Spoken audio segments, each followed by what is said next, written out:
Think insurance is boring? Think again.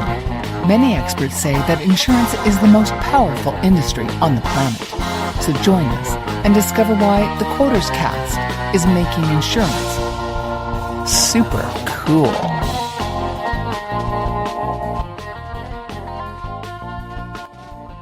I just want to do a little bit of an intro, and then you can see how well I did, and and we'll go from there. Sure. Okay, great. Sounds good. Okay. I have a question before you start. Absolutely. What was my question? Oh, okay. So you guys do insurance like I do, but you're interviewing other agents. I'm just curious. Like, are you a FMO or something? Yeah, that sounds weird, right? Well, I have a project with a friend. We are putting together websites to help individual agents like ourselves get quotes and get prospects. So we don't really see it as competition because the websites would be marketed to people like ourselves, and so I actually think it's a great thing to find out more from somebody like you who is so experienced. I'd love your opinion on it. So yeah, sure. Okay, that's cool. All right. Okay, so this is Lorena Tomasini of Malm Insurance Agency, and you focus on life and health. And you are a mother-daughter team, which I think is awesome. Your mother started as an insurance agent in the 1980s. And yes. Okay, that's great. And you became an agent and practiced part-time while you were in college. And you've been in business now for 15 years, and which is amazing. And so is there anything you want to add to that, Lorena? No, I mean that seems pretty accurate. I'm not sure. I don't remember if I wrote that to you, or maybe you're getting that from somewhere else. But I think the only thing I would add is that we transitioned from face to face to doing everything digitally or virtually over the phone. Right. That's something I noticed about your agency, which I think is remarkable. And I think it's a good thing because a lot of agencies are not doing that. So when did you make that transition, and how did it go? Yeah, I agree. A lot of people, they still want to do things, what I would say, quote unquote, the old way, which nothing wrong with that. I think some people are better at selling in person than over the phone and vice versa. But I think it's always good to adapt with the times and what the consumer and how they want to work. Mm-hmm. Right. So when did you start to make that transition then? We actually did it before 2020, which we did it in 2016. We had an office back then, and one day I just thought, we're just sitting here in front of our computers talking to people, and the same thing we're doing in person we can do over the phone. So it just, yeah. Okay, that's excellent. So how do you get clients to call? I know you do a lot of referrals, but also you've got a great website. And so is it just digital marketing like anybody else would do online? Yeah, just like any other sales job, right? At the end of the day, it's talking to enough people to present to enough people to then close, right? Depending what you're selling. Sometimes, especially if you're new, you might need more people to talk to, right? Than somebody that's been doing it a long time.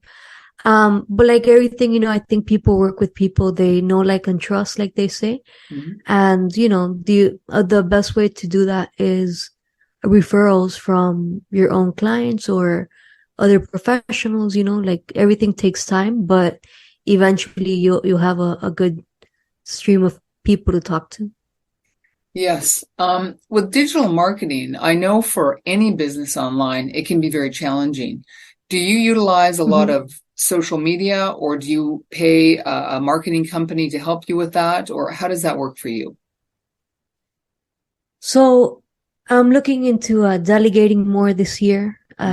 So I would probably start delegating that this year, the marketing, but really it all depends. Like if you want to do Facebook ads or if you want to do blogs or videos or whatever, I think what matters at the end of the day is being consistent and giving information to people, Right, right. Exactly. That's great. So you did mention, I watched an interview you did with Up My Influence, and you mentioned how at certain parts of the year you get very busy. And so and you mentioned that you would get hundreds of policies written within a certain time. So can you take us through the organization that you must have on your end to keep all that straight and keep it flowing without any mistakes? That is, yeah, being very organized. I think in this industry, you have to be. Mm. Whether you use a CRM or something, right, to keep track of who to call back, whose application you need to do next and so forth. Mhm. But I think like, everybody says, oh, what do you do? What's your system? And I think that's something that people will discover on their own with trial and error. Like what might work for me might not work for somebody else, right? Okay. But I would say the most important thing is have your calendar, be organized with your calendar and have some sort of CRM to keep track of everybody. Okay. So do you use, say, Salesforce, which is one of the most popular ones? I don't use Salesforce. Okay. But, and again, that's like everything. Everybody, there's always that debate. Oh, what's the best CRM out there? And again, the one you use is going to be the good one because, Right. I know of other agents who have tried like everything under the sun and they're like, oh, I don't like this one. I don't like that one. I'm like, okay, well, you just gotta stick to one for at least, 6 months or something to see if it's a good fit. At the end of the day, all CRMs are just data entry, right? Yeah, So that's true. find one that you like. Right. Hmm. Okay. All right. And I know that you have a real focus on business owners and how they can use life insurance. And since I am a fairly new insurance agent myself, I was unfamiliar with really how beneficial life insurance can be while you're still living. How do you present that to a business owner? Yeah, that's a great question. So, business owners, they're involved in whatever they do, right? Like, I don't know, a carpenter, all they do is go like this with a hammer and nail stuff in, right? Or whatever their job is, right? They're, Right. they're worried about paying their employees and so forth, right? So a lot of times they're not thinking about life insurance because they're just busy with life and with work. But it's something important for business owners to think about because if something were to happen to them or if they have a business partner, right? How would that business continue? So life insurance is an affordable way of funding that type of business continuation. And as far as reaching out to business owners, it's just like any other consumer, right? So picking up the phone, going on LinkedIn, wherever business owners are, whatever target market you're looking for. Right. Okay. And so how does that conversation start? Do you get a lot of resistance? Or can you convince them pretty quickly that I life? think in insurance, it's like anything. You have to create the need, right? Nobody's wakes up today and says, "Oh, today's the day I'm gonna take that off my to-do list," right? It might, but probably something happened in that person's life that got them thinking about life insurance. Maybe somebody passed away in their family or, they heard of a celebrity that passed away and they're like, oh, I've been thinking about getting life insurance and I haven't done it. But usually you as the insurance broker or agent, right, is the person who needs to initiate that conversation. Right. Okay. You also do a lot of work with people who do access the Affordable Care ACA, but then there's Mm-hmm. supplemental insurance that you would sell individually, and so that seems to be a real busy season for you, if I'm correct about that. And can you sort of take us through that season and how you help people and what you offer there? Yeah, so, during the Affordable Care Act season, let's say, which is open enrollment, really, right? Right. That's from November 1st through January 15th. It was this year, right? Mhm. That's basically a very busy season because it's a time of the year where people can choose a plan or change a plan, right? Or maybe keep whatever they have, right? So it's a lot of reviewing policies of what people have, or if they don't have a policy, figuring out which would be a good option for them. So it's very busy because it's the only time of the year really when people can do that. Outside of that time frame, it would only be because of a special enrollment period, like moving and losing health insurance, or getting divorced and losing health insurance, like a life change that made you lose health insurance, or maybe now eligible for health insurance, like a lot of people that gain immigration status. Mm-hmm. Oh, so in terms of the policy reviews, number one, I'm assuming you do that for free. And if so, what do you find is the thing that you find most often in a policy review? Did I put that correctly? Yeah, that's a good question. So I think, what was I going to say? Asking questions is really important. And questions that are not yes or no answers, right, but open-ended questions. So that way you can really determine what the need of this person is, because the consumer themselves aren't going to know that. And us as professionals, that's part of our job, right? Is discovering that. And so depending what you're doing, whether it's life insurance, you might find people who did a policy 5 years ago and never looked at it again. They don't even know what they have or who their beneficiaries are, right? And the same thing with health, like you find people that they got a plan and they have no idea why they got it, or they just like the name of the company and that's why they got it. But that doesn't necessarily mean that that's really the best fit for that person. Right. So is it safe to say that oftentimes the amount that they get is they underestimate how much they need, and that at the end of it, like when they're passing it along, how far the money will go and what they can do with it? Well, that could be, yeah. So it could be that they underestimated their needs, or maybe their needs have changed, right? Maybe 5 years ago, they were working at a job that paid less than where they are now, financially speaking, right? Mm-hmm. Or it could be maybe they have antiquated policies that don't cover like living benefits, right? Like in case of a critical illness or chronic illness, they don't have anything in place for that.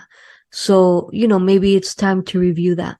It could also be the opposite, that they're overinsured, which you don't find often, to be honest, right? Mm-hmm. But that could be the case. Maybe they bought a policy to cover a mortgage and, they paid off that mortgage. So do they really need that additional coverage?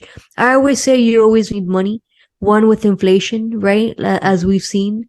If you already have the policy, why not just keep it, right? Because people also have to look at if they're insurable, because sometimes they might not be insurable anymore, right? When we're looking at life insurance. Yeah, that's a really good point. How often do you get into the cash value aspect of whole life? Because that can be very beneficial for business owners as well as individuals and families. How often do you, how do you present that? Yeah, I think with everything going on right now financially, right? A lot of people are worried about the future. So it's something that's coming up more because they're looking for a safe place to put their money. I don't believe in marketing it as an investment vehicle, because at the end of the day, it is life insurance. So you have to be very conservative, I would say, in your quotes for permanent plans and the cash value. And as long as you're doing that, you're giving something that's more accurate, right? Mm-hmm. But yeah, I think cash value is definitely a great way to build cash value for the future, to store it in a place that's safe, right? Because it has certain guarantees. Yeah. And it's something that should be reviewed. Mm-hmm. So are you familiar with the concept of being your own bank and how a life insurance policy can do that? I have heard of that. Yeah. They call it infinite banking, right? Yeah. And so that's a great term, but the consumer needs to understand what they're doing and why they're doing it. Not just, I want to be my own bank, but not funding it properly, or funding it too little, right? And then being upset that, oh, I don't have enough cash value. Well, you're only putting $100 a month. That's not going to cut it, right? Right. So, I think it's really understanding like everything, making an informed decision about that. Right. Okay. Have you written many of those? Have you written many of those types of policies? I don't really, like permanent cash value policies, yes, but I don't believe in, again, it's not in using your words wisely and not, being misconstrued, right? Mm-hmm. That it's life insurance, it's not investments at the end of the day. Unless you're a Series 6 license or something like that, then that's a different story, right? But it's important that consumers understand that it's life insurance and not really a 401k or something like that they're doing. Okay. All right. So tell us I always like to ask this, what was your best experience with the client and what was your worst experience with the client? That's a good question. Let's go with my worst experience first. Sure. I had a consumer who I was doing a policy review for. She was my existing client. And I remember telling her, hey, you got this life insurance with me, but you don't have anything in place in case of a critical or chronic illness, like God forbid, cancer or a heart attack, right? Mm-hmm. What would you do if something like that would happen? Right. So, so I presented her a solution to be able to have money in case something like that would happen, right? Mm-hmm. It's what's commonly known as life insurance with living benefits, right? Yes. That it pays people not only if they pass, but for other things like a critical illness or a chronic illness. Mm-hmm. So she's like, oh, that sounds great, Lorena, but I already have this life insurance with you, so I don't really need this additional coverage. I said, okay, there's not much else you can do at that point, right? Mm-hmm. So I'll never forget that she called me a few months later and asked me, hey, Lorena, I bought that policy with you, right? The one that paid me in case of cancer or something. And I'm like, no, remember we talked about it, and you told me no, that you didn't need that. But what's going on? Because, if somebody's asking you a question like that, something probably happens. So unfortunately, she had been diagnosed with some type of cancer, and she needed money to do repairs in her house. The doctor told her, hey, you can get a ramp here, or it was something that she needed to do in the house. So, unfortunately, she didn't have that policy with me, so there was not much we could do. And, she ended up passing, like a year later, and she did have that life insurance with me. So at least her family did get that death benefit, but, I would say that's like the worst thing that's happened because, it was something, that could have been prevented, right. I would say. And it's one thing to sell something, but it's one thing when you see it actually affecting somebody's life, right? And then I would say my best case, right? I think that was the question. Mm-hmm. What was your best case? I would say the first year of the Affordable Care Act back in 2013 for 2014. I'll never forget, I had a client who started crying when I told them that, hey, you're going to pay $0 for your health insurance and it's going to cover, your doctors, your medication, if you need to go to the hospital, everything that it covers. And she was like, what do you mean $0? And I'm like, yeah, because of your income, you qualified for $0 plan. I'm not saying that's always the best option for people, right? It all depends, right? Mm-hmm. But I remember her crying because she told me that she had been working here for like 20, 30 years. And before that, she was never able to afford health insurance. And she had some medical conditions. And that was also a barrier for her to get health insurance. Right. So to me, that was a big impact because I remember saying, man, this is really life-changing for a lot of people who work and they just can't afford $400 or $500 a month for health insurance. That's insane, So I thought, this is really nice to be able to help people in this way now. Okay, that's excellent. And just on this, one last question on the ACA, there's been so much controversy around it, but I have heard at times reports like yours where it's really helped somebody out. So can you sort of in a nutshell kind of sum up some of the pros and cons that you see in the ACA? So I can tell you that unfortunately, this has been politicized and it shouldn't be because this is health insurance at the end of the day. And they're private insurance companies and you're just getting an advanced premium tax credit of the taxes you're going to file in the following year, right? Right. So I think that's a con that it's been politicized. So people sometimes don't even get the correct information or they just hear what they want to hear, right? I think some pros for the consumers is that, insurance companies now have to accept you no matter what pre-existing condition you might have, whether that's something minor like asthma or high blood pressure or something serious like cancer, right? So people don't realize that if they're healthy, but if you're somebody with health issues, that's a big issue, right? And for things to be covered day one, I think is important. The other pro that I think I see is that there's no longer lifetime caps on what insurance companies can spend. So like before the Affordable Care Act, insurance companies would say, okay, we're going to pay lifetime maximum $1 million. So if somebody's, dying of cancer in a hospital, they're going to reach that $1 million fairly quickly. And then once they would reach that, they would basically be uninsured. So part of the Affordable Care Act is that it got rid of the lifetime cap. So now there's no lifetime cap. So if that insurance company has to spend $10 million on that cancer patient, well, that's what they have to do, right? And one last positive thing I would say is also, of course, the tax credits. Because of course, based on income and family size is how you qualify for those tax credits. So it's not like how people say, oh, if you're not working, oh, if this and that, no, you need to be here legally and you need to work or depend on somebody that works in order to qualify for that tax credit. The government hasn't gone here crazy giving people money, right? That's not it. I would say something negative. Maybe some people with certain higher incomes don't qualify for a tax credit to help them pay for the insurance. Right. And so insurance has gone up, like the premium, because now all those things that I mentioned, right? If I have to accept everybody, then I'm taking on a higher risk in my risk pool, right? If we're looking at it that way. Yeah.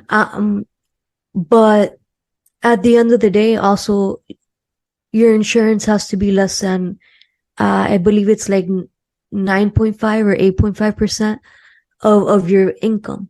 So it's always going to still technically be affordable, right? And most high income net worth individuals probably get insurance through their employer to begin with. Right. So it's like everything, right? Those that don't like it is because they're making maybe a little bit too much income and don't qualify for the tax credit, but it should still be affordable based on their income. Right. So it sounds like you're kind of an expert in this area on that policy when it comes to the ACA. Would you consider yourself an expert? I mean, I would hope I was what I would say a pioneer. Like we were looking at the Affordable Care Act, 6, 7, 8 months before it even started for consumers and really trying to get information so that we could inform the public. We used to go to like do events and talk to people about what this new law is and how it would affect them. And then, once the marketplace opens, we were right there, dealing with all the issues with the website and everything. Now it's a lot better. Now it's nothing compared to that first year. Right. But yeah, I believe if you if you're in this industry, it's because you like helping people at the end of the day. Yeah, that's excellent, Lorena. That's excellent. So why don't you tell everybody where you're located and how they can get a hold of you? Sure. So I'm here in Miami, Florida. Okay. I also speak Spanish, by the way. Excellent. And I'm licensed in Florida, Texas, and Nebraska. All right. That's great. I love it. And so is there anything else that you want to add? This has been great, by the way. No, I think it has been a great interview, and I don't have anything else to add. I appreciate the opportunity.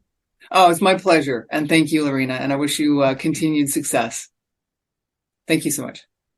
Thank you. All right. Bye now.